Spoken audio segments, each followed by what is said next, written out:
Joining us now is Walter E. Williams, George Mason University economist, syndicated columnist, of course, and author of a great new book that we're putting up on the screen here, American Contempt for Liberty. Walter, always great to talk to you, sir. Thank you very much for inviting me, Steve. Well, my pleasure. All right, so before we get to the book, let's talk a little bit about a piece you wrote, the true black tragedy, and that was at townhall.com, I think, and how it, here's Byron Allen, very successful, talking about how, before you call us thugs, give us an education. Now, we could debate, all the wrongs with education, but I don't see how one thing has to do with another.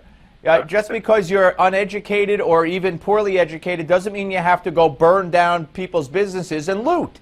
Oh, that is absolutely right, and I would think that in the early 1900s, black people did not have as much education as they have today, and they did not do the kind of things you see today. And I think that one of the things you have to recognize is that in many black communities, such as we saw in Baltimore and other cities, the pathology is entirely new. That is, there's a close to 75% illegitimacy rate nationally among blacks, and in 1940 it was 14%. Only a little bit over a third of black kids live in two-parent families, and in 1925 Harlem was 85% lived in two-parent families. In 1880, depending on the city, 70 to 80% of black kids live in two-parent families. The unemployment rate, I do in a book that I wrote some years ago, Race and Economics, the unemployment rate among blacks was less than that among among black teenagers, was less than that among white teenagers in 1948. And so one has to ask the question, how come things are much worse in there's far greater pathology in many black communities today than there was at a time when there were few opportunities and there was gross discrimination, racial discrimination in our country. And I think that you explain it through the welfare state. Yes, and I brought that up to Byron, and I said, you blame it on Obama. I said, I'm no defender of Obama. I said, but isn't what's happening in Baltimore and Chicago and in black communities throughout the country, isn't it a result of Democrat policies over the last 40, 50 years? And he said, no. And then I got him to admit that vouchers would be a good alternative, since he's a businessman and he likes a competition. So he said, but his part... You're right. And matter of fact, if you ask the question, where do blacks live under the worst conditions, under the most horrible conditions?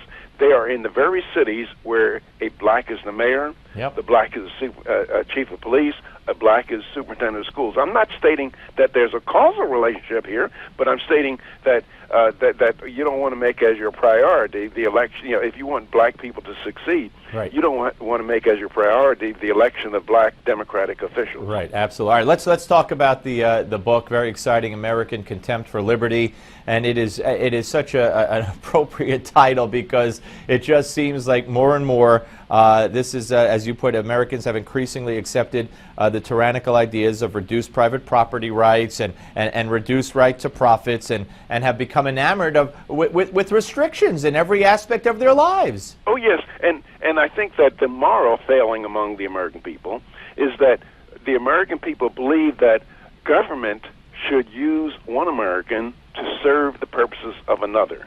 And whether it's for farm subsidies, business bailouts, welfare, food stamps, and the average, or another way of putting it, is that the average American thinks that one American has the right to live at the expense of some other American, and to show you the contempt that Americans have for the founding principles of our country.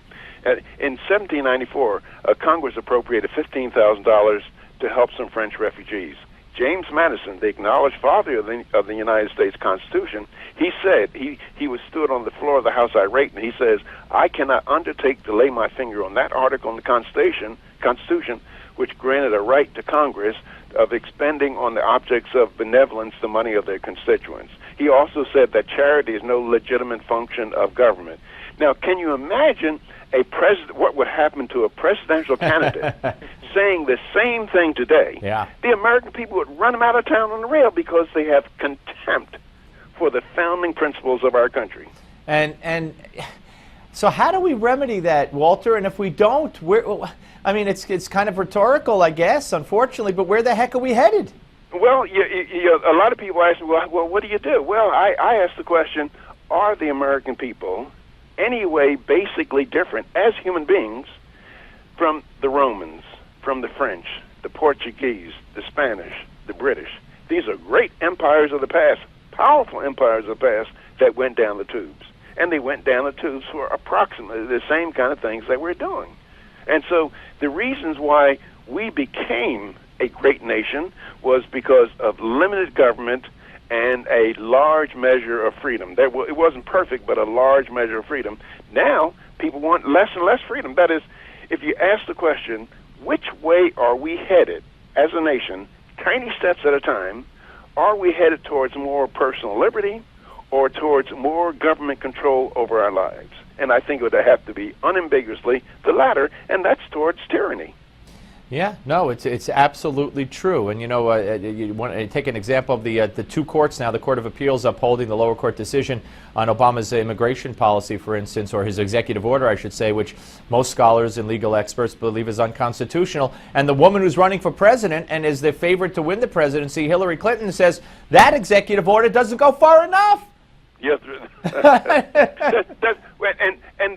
see, the point is that we can't blame politicians. You can blame politicians. No, you got to blame the people. You got to blame the people because politicians are doing what the people want. The American people do not want private property, limited government, and ultimate personal freedom. They don't want that. And any politician that would call for doing that, call for greater measures of freedom and obedience to our Constitution, he'd be run out of town on the rail. Well, let's hope Republican or Democrat. Let's hope we're both wrong, and 2016 will bring a new turn back to where we belong. Walter, have a great weekend. Great luck with the book, and congratulations. Thank you. All right, to Walter Williams, ladies and gentlemen. Up next, Jillian K. Melcher for the National Review. Wait till you hear about Elizabeth Warren.